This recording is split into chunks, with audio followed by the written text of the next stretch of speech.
Let me ask you something. Why does your man always want to have sex with you? I mean, always. You could be in the middle of an argument, you could be exhausted, you could be literally carrying groceries through the front door, and somehow he still wants it. It's almost like the man has a subscription service that no one signed up for. Unlimited access, no cancellation option, auto renews every hour on the hour. But here's what I want to talk about today.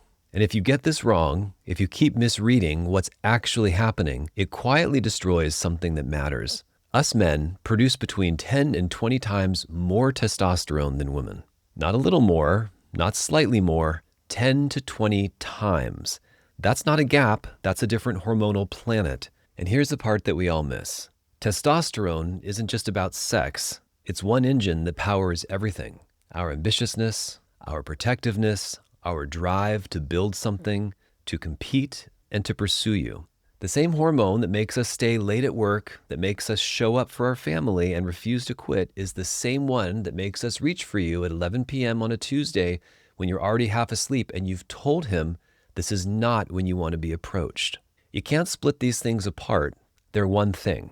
Desire is often tied to aliveness, to feeling seen and chosen. And for us men, that circuitry runs through the entire body.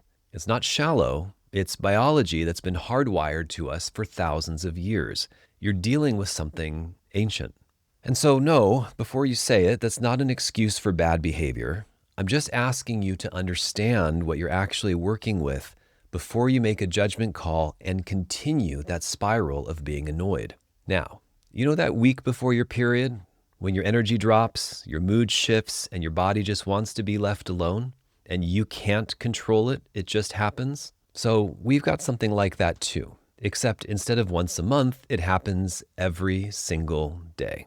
Our testosterone doesn't cycle in the way yours does. It runs at a consistent level day after day, which means for many men, our sex drive doesn't take weekends off, and it doesn't go on holiday because it got stressful. Actually, and this is important, stress can often increase our need for sex.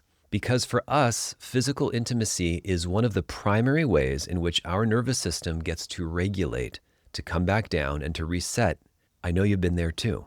So I'll say it again. Being physical and being inside of you helps us regulate. Think about what that means. He had a terrible day, something fell apart, he comes home and reaches for you, and you think he's being selfish and not paying attention to what you've been through, what you want to talk about, and what you might need if you've been taking care of the kids all day or you yourself has also been working. But what's actually happening is you are how he finds his way back to himself. The comfort of you, the softness of you, your femininity, you just existing. That's not the same thing as being selfish.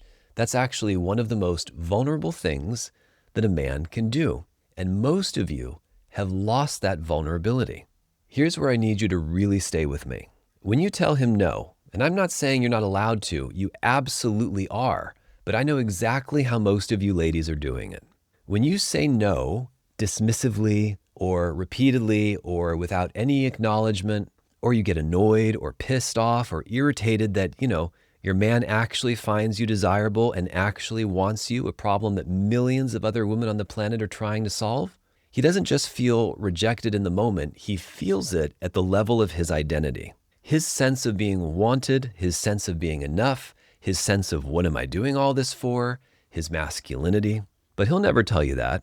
He generally is not going to come over and say, baby, when you rolled over last night without saying a word, I felt really unwanted and unloved and a little bit broken. Do you think we can resolve this together? That conversation isn't what's happening. What happens instead, and you know darn well that you can probably take it from here, is he gets quiet. He shuts down. He gets sad or angry. He stops reaching out to you, which should be a strong indicator right there, and he starts disappearing emotionally. 6 months later, you're wondering why he seems so distant. And why do you suppose, my dear? Look, I say this with love, but you caused that. Not intentionally, but the silence did it, and the assumption did it. The walls, the not giving in. Love is less about grand romantic gestures and more about the quality of your small daily moments together. The tiny acknowledgments, the moments where you say, I see you, you matter to me, I might not be in the mood for this right now, but I do love you, let's try again later. The absence of those moments over and over is what actually erodes a relationship. Not only the big fights, but the small, unspoken silences. So let me walk you through a pattern that I've seen more times than I can count. A couple has been together for a few years. In the beginning, things are great, consistent, connected. Then life arrives, kids, career, pressure, real stress, and she starts to pull back, not because she doesn't love him or because she's trying to be mean or hold sex back, but because she's drained. He reaches for her. She says no, not now, too tired, I'm annoyed, no desire, read the room. And some of my personal favorites, can't you see that I'm busy? Don't you see that I'm working on something? Don't you see how this piece of paper or this Instagram reel or this thing I'm doing with the kids is so much more important than you? This happens again and again, and you know exactly what happens from here. He stops initiating, a logical, natural, normal part of the equation here.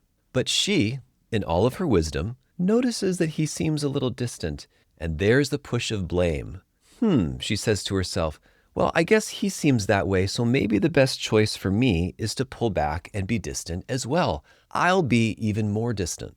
Now they're barely talking, barely touching, and she starts wondering, why doesn't this guy pursue me anymore? Why isn't he making moves? Am I attractive? Doesn't he want me? I go out in the world where I don't treat them the way that I treat him, and I get all of this sexual attention.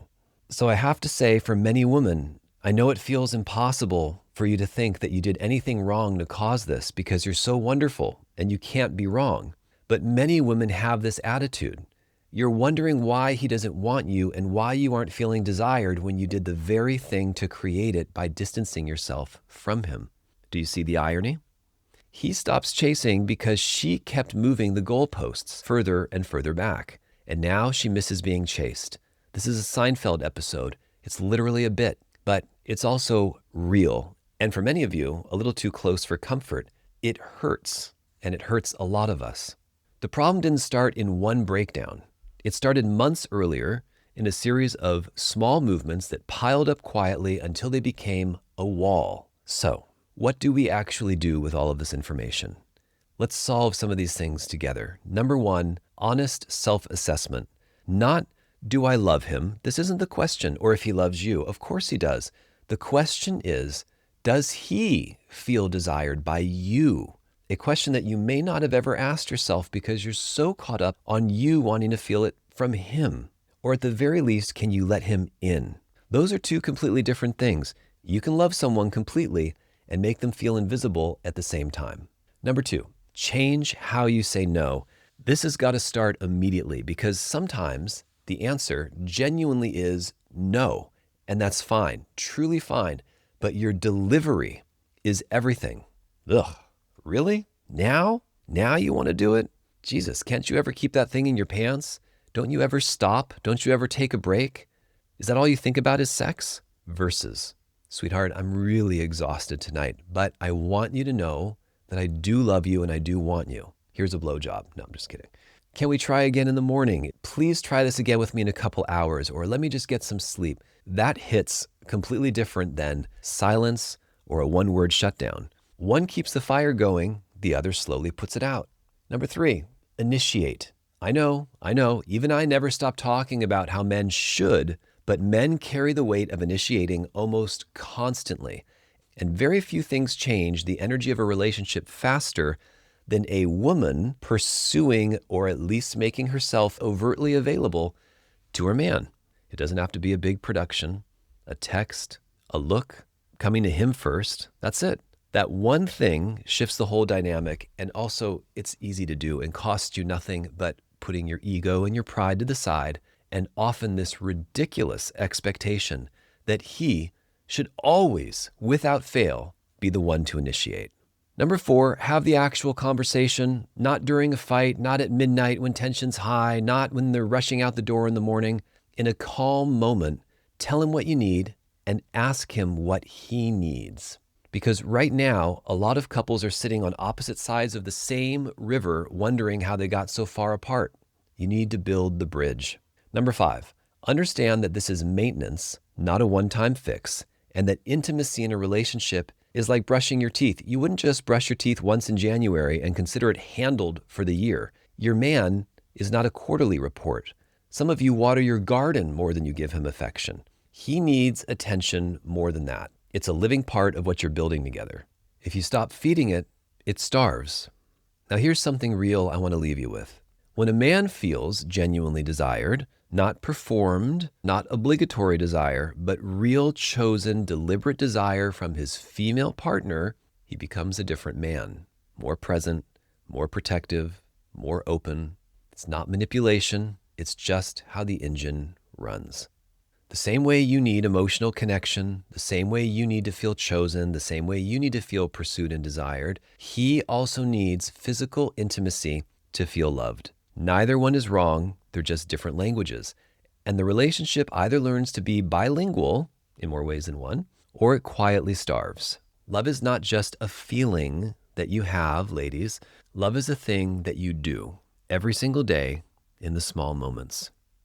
I'm Tari from Closeness.com, and if this hits somewhere real for you, share it with somebody who needs to hear it, as you certainly know someone does. You can book a paid session at Closeness.com, and please like and follow if you haven't done so already. I'll see you in the next one.